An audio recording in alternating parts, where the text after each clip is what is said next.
Welcome back to the Grand Solar Minimum channel. Today is Sunday, April 8th, 2018. Taking a look at our solar wind conditions right now. We are sitting at a steady 352.7 kilometers per second with a density right around 12.5. Looking at our sun, once again, no sunspots. 7 days in a row now, 59 days this year without sunspots, almost at 60%, and we are only through March. And you know, while we're talking about sunspots and less of them, paper that came out, several papers that's come out that says less sunspots equals cooler temps, and I don't think I have to really speak much of that to show the proof. Most of the country is still in the 30s today, and I've got some articles that talk about some of the cold. It's a big deal. KP indices are at 2, 24-hour max is at 2, and here we are looking at our sun, the corona hole that we have coming in. That should be here. They're talking about the effects of that somewhere right around the 9th into the 10th. A G1 class geomagnetic storm is expected. Nothing too powerful, and this is nowhere impressive as it was back in mid-March. And I want to give a kudos to Rob Newby. He communicated with me just a few before the show started and wanted me to pay a little bit of attention here. Watch this coronal hole sort of close up as it comes earth facing. That's good news. That means less time of solar wind stream through the earth. So any geomagnetic storms, chances of that are starting to decrease a little bit, or it's not going to be as long as in duration. So I hadn't really, this is the first time I've looked at an update of our star today. And when Rob had mentioned that to me earlier today, I wanted to take a quick look, and sure enough, we do see this coronal hole as it becomes earth facing. As you see here, it starts to close up just a little bit. So good news, the duration of this coronal hole will not be like the one that we saw back at March 15th. TSI, just giving you an update on that. That was sitting at around 1360.66. That was updated on the 31st of March, so that was the last known reading from the TSI. Again, we'll report that as much as we can when the data is available. Let's take a look at some headlines. Indians, Kansas City Royals game. I know I spoke about this on Friday. I am a Royals fan. The Royals are probably the most affected team in Major League Baseball right now. As of today, I think they've played the fewest games this season out of all the major league teams. On the way back from Ohio, I was actually listening to the game. It was a 4 o'clock start between the Indians and Royals, and it was a boring game. Very little hits. It was cold. The guy calling the game, I think he reminded me every half inning how cold it was outside. I mean, that's how cold it was. He kept referring to Browns football games. This would be a perfect day for Cleveland Browns football, but they're playing baseball. And one more note on that game from yesterday as well. The Royals ended up winning 1-0. It was a low-scoring event. Duda, their new first baseman for the Royals, he hit a solo shot. It was a home run, and I thought it was funny. In between innings, Major League Baseball has sped the game up, less warm-up pitches, and this home run came in the 6th or the 7th inning, and the pitcher for the Indians said that he was not all the way warmed up, and that's why that he gave up the home run, kind of crying about, you know, the cold weather and this and that. But I'm gonna tell you something, folks. I played high school baseball and amateur baseball as well. If you're not warmed up by the 7th inning throwing and loose, you're not going to get loose that day. Yeah, it's not, and it's not in the cards if you're not loosened by the 7th inning. So enough of the baseball talk, but we're talking about some baseball here. So bundle up. Indians playing coldest game in ballpark history. This is for today. The Indians have never been so cold at Progressive Field, formerly known as the Jake. The game time temperature was 32 degrees on Sunday when Cleveland hosted the Kansas City Royals, who have been dogged by freezing weather so far this season. The temperature is the coldest at Progressive Field since the ballpark opened in 1994. Neither team took batting practice, and players on both teams were bundled up when they came onto the field. The Royals have had 2 games already postponed by cold weather. It was 32 degrees today, the first pitch. The previous record was 33 degrees. It was against the Toronto Blue Jays. It was on April 5th and April 7th of 1996. Now, I remember 96. We had a horrible ice storm that year in Ohio. I know that. So I remember that winter being a little bit colder than normal. And this article just kind of talks about a little bit more about how no one took batting practice and everybody was cold. And, you know, the 7th inning home run by Lucas Duda yesterday, and they were complaining about, you know, not being loose in the 7th inning, which, again, if you're not loose by the 7th inning, you're not going to be loose. But even Ian Kennedy, the pitcher for the Royals, said that it felt like he was rubbing an ice cube before throwing a baseball. So I don't want to be the guy out there who's got to hit this 96-mile-an-hour fastball hitting that wood bat. Anybody that's played baseball, even with aluminum bats, a wooden bat crack is even worse. But hitting a ball off the handle in 32-degree weather does not sound like baseball to me. It does not sound like fun either. The joys of live. Here we go. Another baseball story real quick, guys. This is real. We're dressing up like it's football season up out here. On a frigid afternoon at Target Field, relief pitchers had no trouble warming up. They simply abandoned the bullpens and found a more comfortable spot to get loose. Here we go again, getting loose again. It was a Twins record low of 27 degrees at game time Saturday. The Seattle Mariners beat the Minnesota Twins 11-4. Because of the below-freezing chill, relievers moved out of the shaded bullpen and left center field. Instead, they got ready in the indoor batting cages near the clubhouses. When summoned, they ran to the mound from the dugout. So these guys didn't... Normally, if you're a baseball fan, you see the pitcher come out. He's walking out, maybe a light jog, you know, kind of looking good about it. These guys were literally sprinting from the dugout to get outside and get this inning started. The bullpens were probably between 15 to 20 degrees colder. There's no sun down there, Mariner manager said. Major League worked out with us on this and as the Twins, but this was the right thing to do. So basically what they're saying is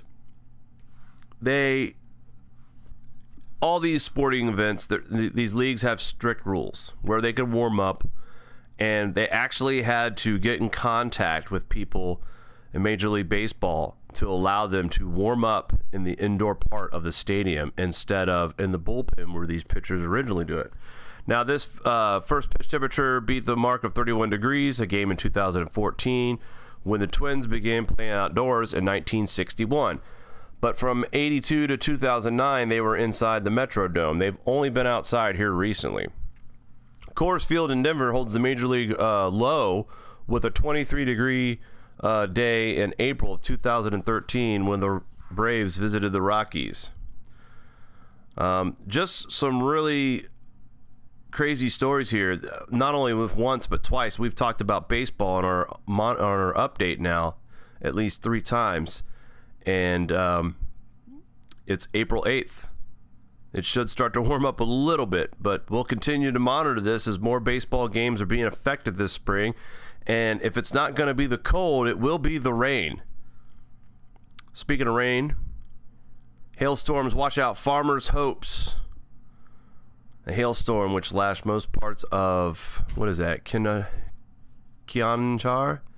Over the last, in India? We'll just say a place in India, Kionjar.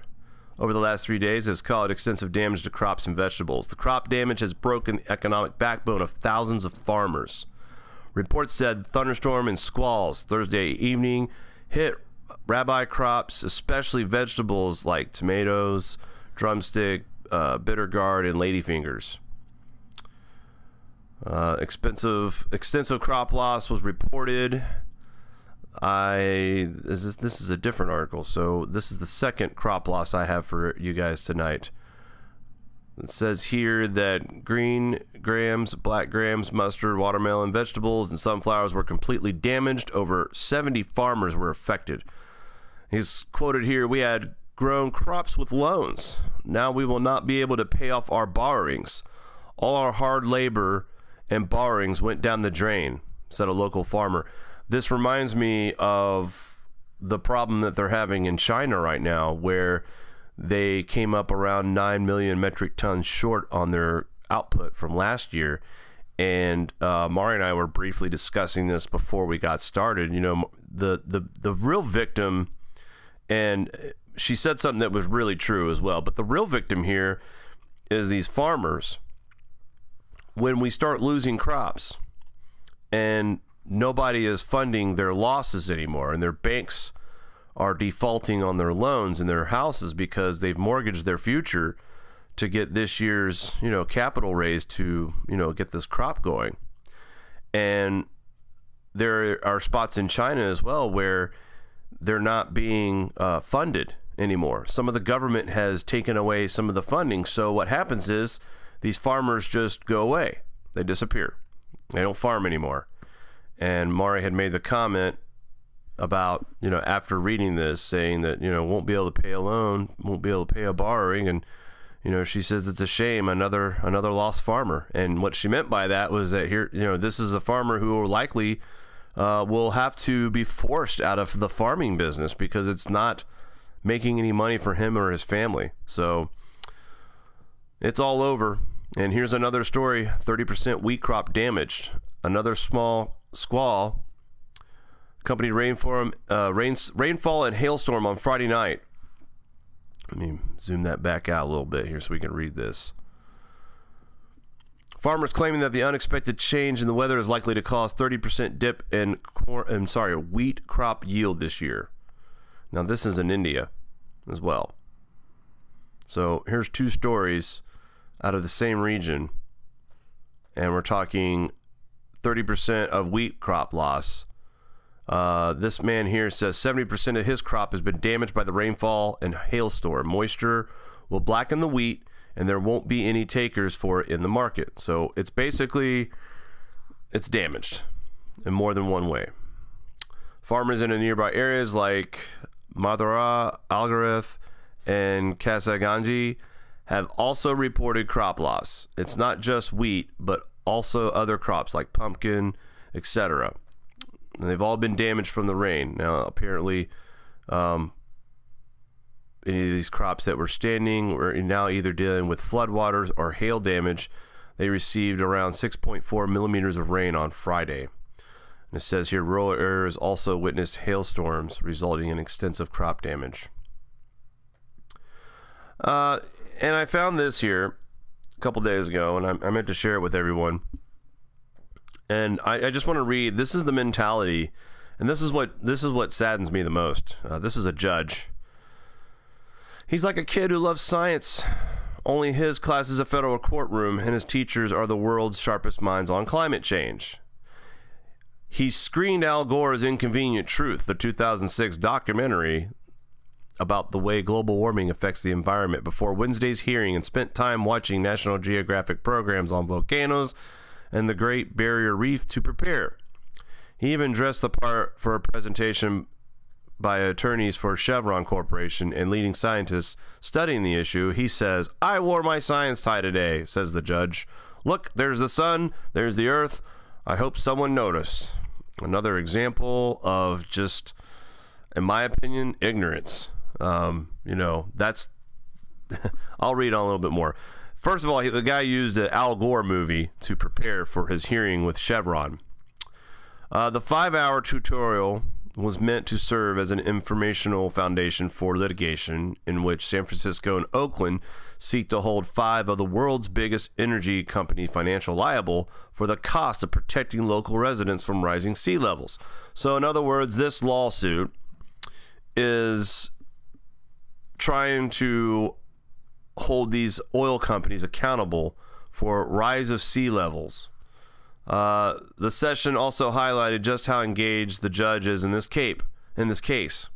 The judge is known for learning a computer programming language to prepare for an intellectual property trial and wanted to understand, among other things. Now, this is important that this judge actually did do this. This is where he may not be so ignorant at all. He's asking what caused the ice age, how did the ice age end, has Antarctica ever not been covered with ice? These are questions from a well-educated person with a degree and was also an elected official. I've said this before. Just because you have a piece of paper doesn't mean you're the expert. These questions seem like questions that would come from a high school, junior high student, or even a curious high schooler. What caused the ice age? Judge, if you're listening, these happen on cycles. How did it end? Just like it began. It's a cycle. Has Antarctica ever not been covered with ice? Good question. I'm pretty sure it's always been covered with ice. Well, Al Gore with his blowtorch months ago, changed the... It's just sad that people like Al Gore, and by the way, Al Gore, when he left office, was a net worth of $2 million. Since he's begun this man-made global warming crusade, he's now net worth over $100 million. But it's sad to see that our well-educated elected officials trust people like Al Gore with science and real info. And it just goes to show you, a well-educated man doesn't know the answer. What caused the ice age? How did the ice age end? We didn't ask what made the dinosaurs extinct. We asked a simple question of what caused the ice age. And that's sad that this doesn't get taught in our basic education systems. They're all natural. It's cycles. It's not man-made. It doesn't mean you're a Republican or a Democrat if you're global warming or global cooling. It happens. It warms, it cools. Plain as simple as that. But they, for some reason, don't want to teach that part. The money would simply run up for all the grants out there, for all those people studying global warming. I just find it awful that this judge, this already should be a mistrial right away. The fact that this judge is preparing for a trial where a lawsuit is being presented against Chevron for its part in climate change and its part for the rising seas. And this judge is watching the movie by Al Gore, which is based on nothing but lies. But yet this judge claims he's preparing for a fair trial against Chevron.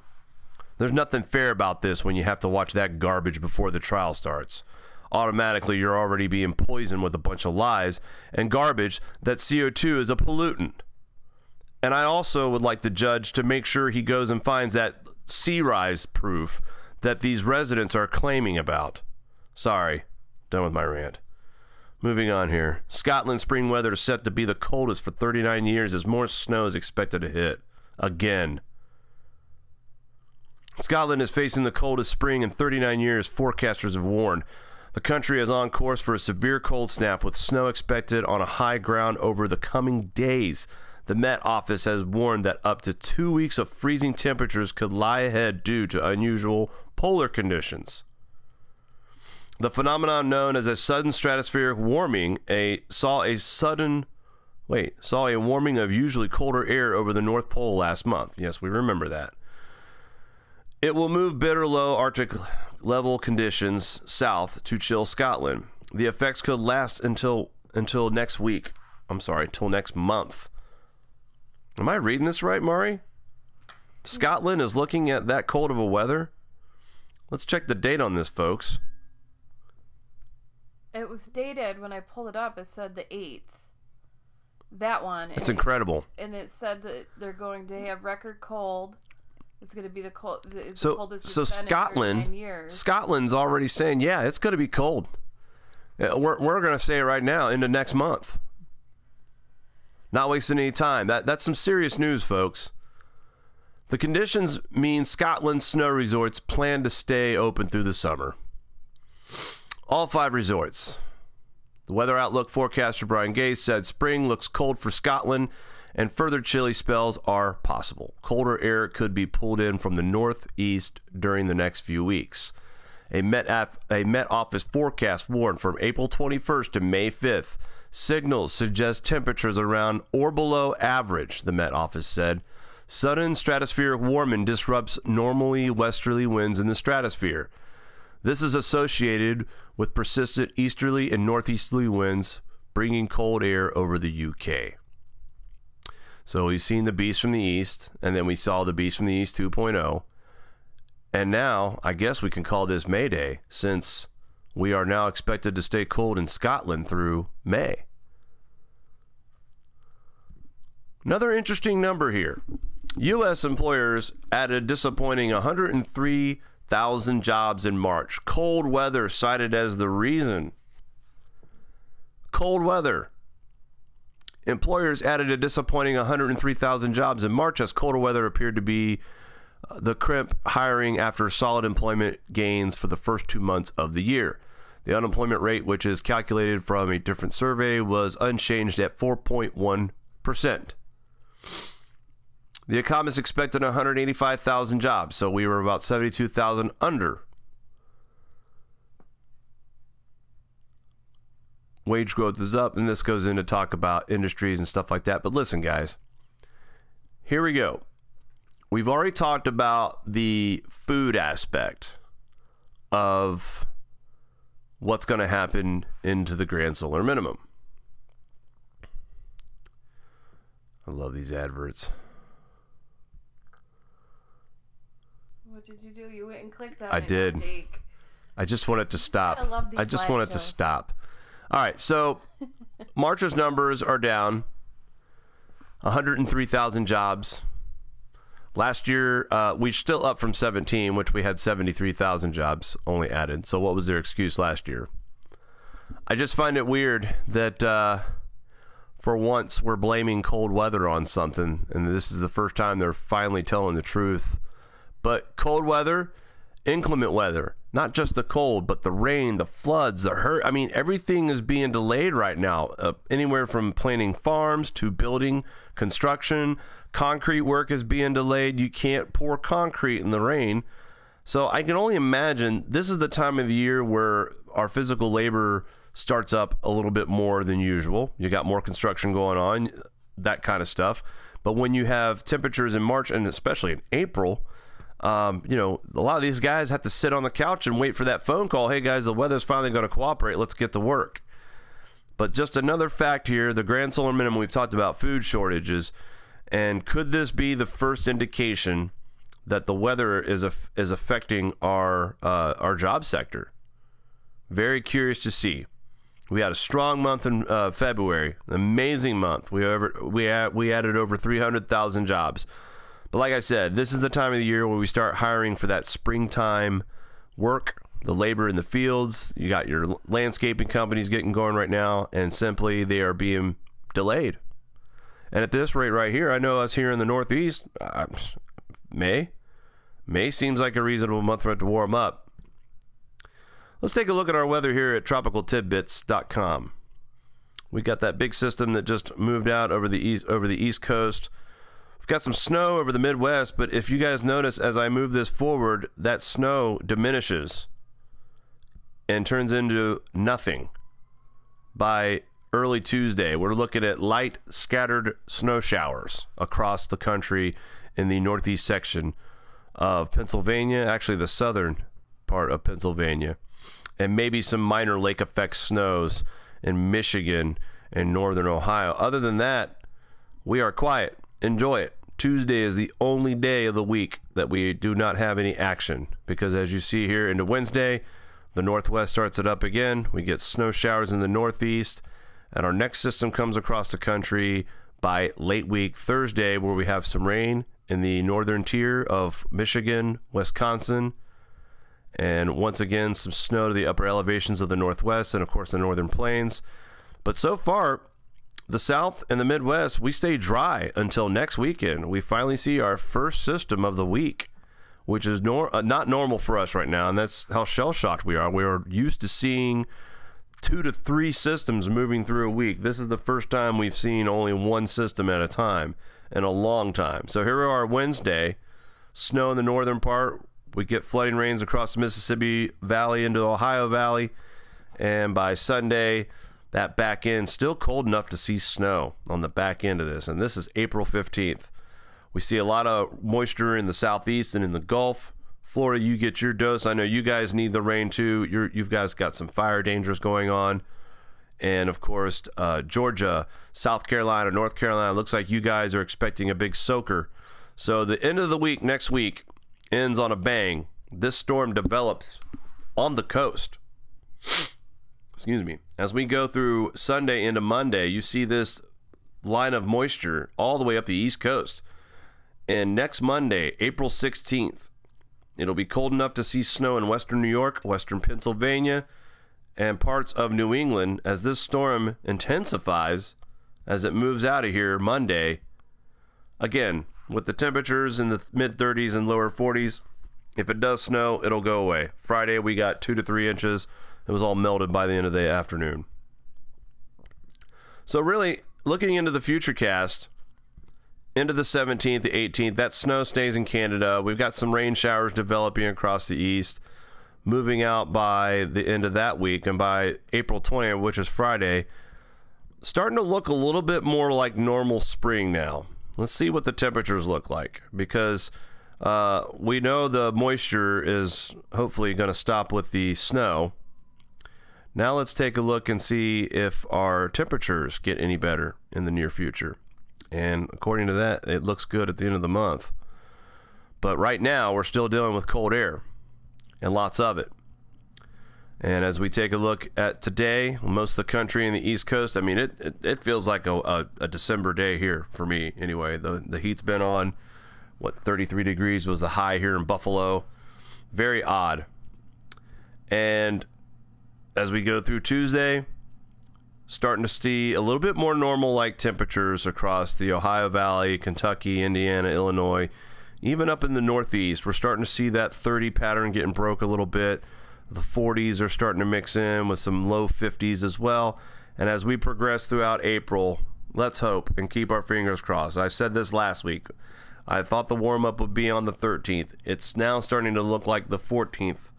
It could be the day that we start to see some spring-like weather for much of the United States.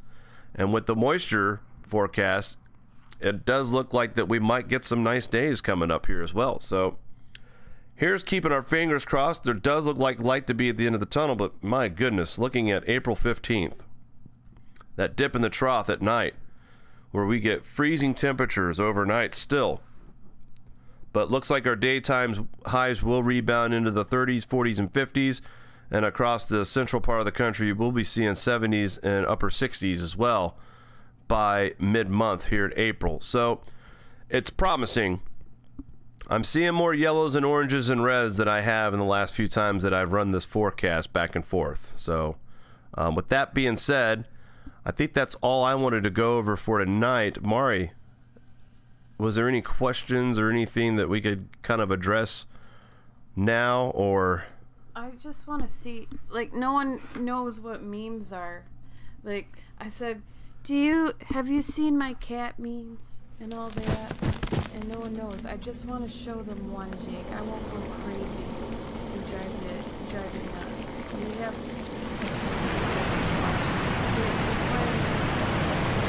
Show them the Al Gore one.